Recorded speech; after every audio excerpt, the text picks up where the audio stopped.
आज यहाँ पे विश्व सूत्री की बैठक रखी गई थी, किन किन बातों के लेकर चर्चा हुआ? सबसे पहले तो आपके चैनल को बहुत बहुत धन्यवाद और बधाई।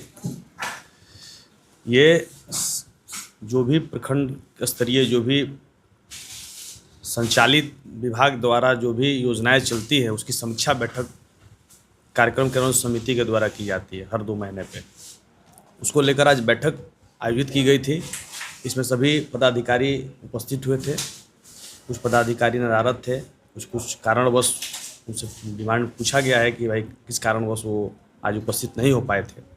सरकार की नीति है, सरकार की योजना आम जनमानस तक कैसे पहुँचे इसकी चिंता हमारी समिति करती है। और समिति मॉनिटरिंग के लिए हम लोग को माननीय मुख्यमंत्री जी के द्वारा हम लोग को बनाया गया है कि प्रखंड स्तर पर जो भी विभिन्न योजनाएं चल रही हो, क्या क्रियाशील है गतिविधि उसकी क्या है, इसके लिए हम लोग समीक्षा बैठक करते हैं। शाहपुर विधानसभा की एक समस्या है, देखा जा रहा है कि जो बाढ़ के पैसे आ रहा है राज्य सरकार के द्वारा, किसी घर में सभी लोगों को पैसे जा रहा है, किसी घर में किसी को मिल ही नहीं रहा है। तो इस पे आप लोग क्या कर? देखिए, इसकी चूँकि ये अनुश्रवण समिति का अध्यक्ष मुखिया जी होते हैं पंचायत लेवल पे, ये सरकार और प्रखंड के पदाधिकारियों का कोई दोष नहीं रहता है।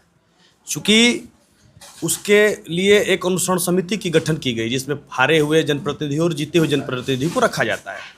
जनप्रतिनिधि जी अगर क्या करते हैं ये वो बताएंगे। उनसे भी आप पंचायत स्तर पे जाकर मुखिया जी से पूछिए कि भाई आपने किसी को 10 का रखा और किसी को एक का भी नाम नहीं जुड़ा। इसमें सरकार की ओर से, सरकार तो आपको नहीं पता होगा, मैं आपके चैनल के माध्यम से बताना चाहता हूँ कि पहले बाढ़ प्रभावित लोगों को 15,000 20,000 लोगों को ही मिलता था बाढ़ राहत।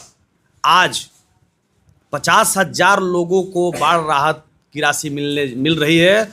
और जो अभी जो छूटे हुए, जो अभी हम आपके चैनल के मार्फत से बता देना भी चाहते हैं कि 2024-25 में जिसका नाम चढ़ा हुआ है और उनका पैसा अभी तक नहीं आया है, सरकार इंस्टॉलमेंट के आधार पर उनको पैसा डाल रही है और हफ्ता 10 दिन में सबके पास पैसा चले जाए। आप अनुश्रवण समिति की बात कर रहे हैं, अगले साल भी देखा जाए तो मुखिया लोग यहाँ पे धरने पे पहुँचे थे, इस बार भी पहुँचे थे। ये मुखिया जी लोग के द्वारा ये कहा गया कि नाम किस लिए कटा है, सीओ के द्वारा ये कहा गया कि ऊपर से नाम कटा हुआ है। तो जब ऊपर से नाम कटा हुआ है तो आप लोग सरकार में भी है, तो आप लोग कैसे उन नामों को जुड़वाइएगा? देखिए, पहले जो बाढ़ थी उसका रिपोर्ट जाता है, आपको शायद पता होगा, आंशिक और पूर्ण रूपेण का। तो कुछ पंचायतें जो थी वो आंशिक रूप से थी, पूर्ण रूपेण नहीं थी। तो जिसका नाम वॉल्यूम के आधार पर 1 2 3 4 मुखिया जी ने ही दिया था, तो जिसका नाम सूची पर 10% में चढ़ गया तो उन लोगों का पैसा आ गया। इसमें सरकार कहीं से, सरकार हर आम जनमानस की चिंता कर रही है।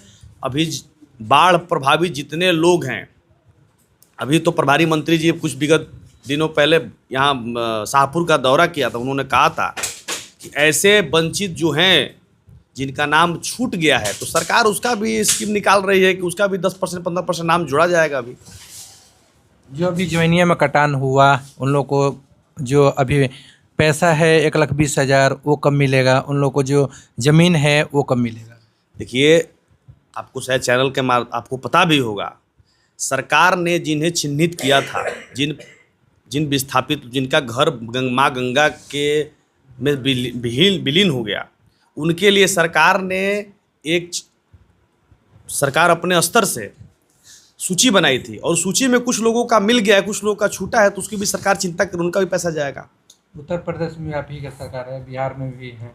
उत्तर प्रदेश में उन लोगों को तुरंत पैसे जो है मुआवजे की राशि तुरंत मिल जा रहा है, यहाँ पे इतना लेट। ऐसी बात नहीं है।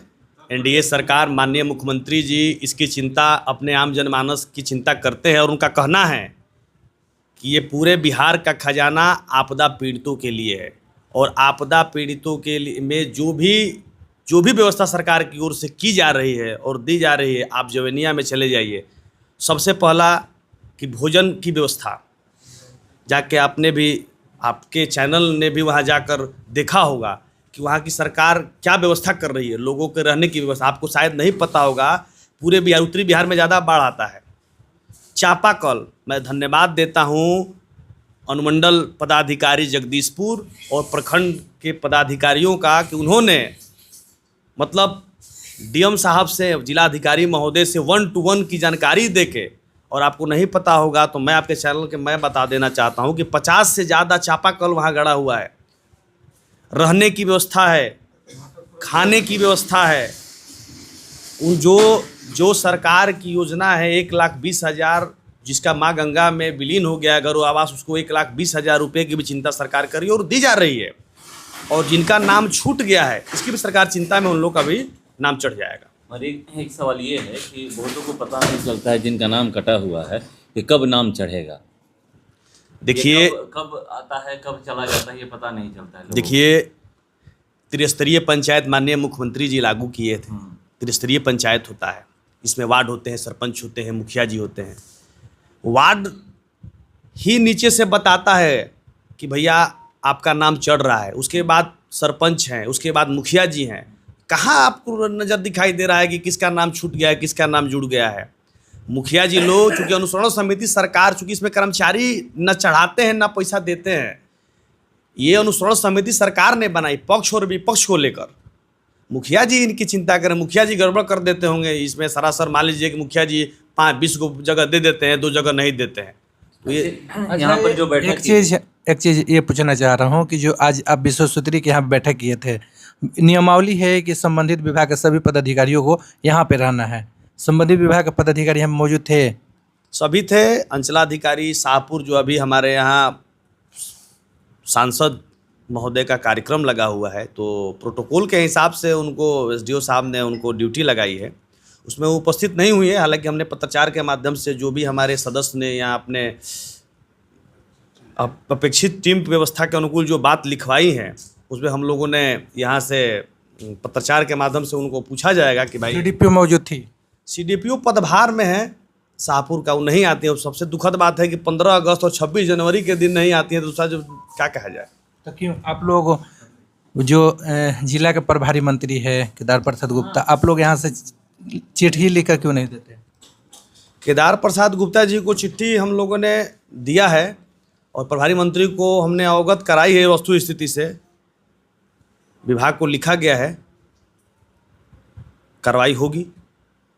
एक सवाल है कि अभी देखा जा रहा है कि बहुत सारे हॉस्पिटल जो है निजी क्लिनिक अवैध रूप से चल रहे हैं और यहाँ पर प्रभारी आए हुए थे। क्या उस विषय में बात हुई कि कब जांच किया जाए या फिर निरीक्षण में चला जाए कि हाँ कौन कौन क्लिनिक सही ढंग से वैध तरीके से चल रहे हैं और कौन अवैध तरीके से? लगातार सिविल सर्जन साहब के द्वारा शाहपुर में जितने भी अवैध हॉस्पिटलें चल रही हैं उस पर छापेमारी चल रही है।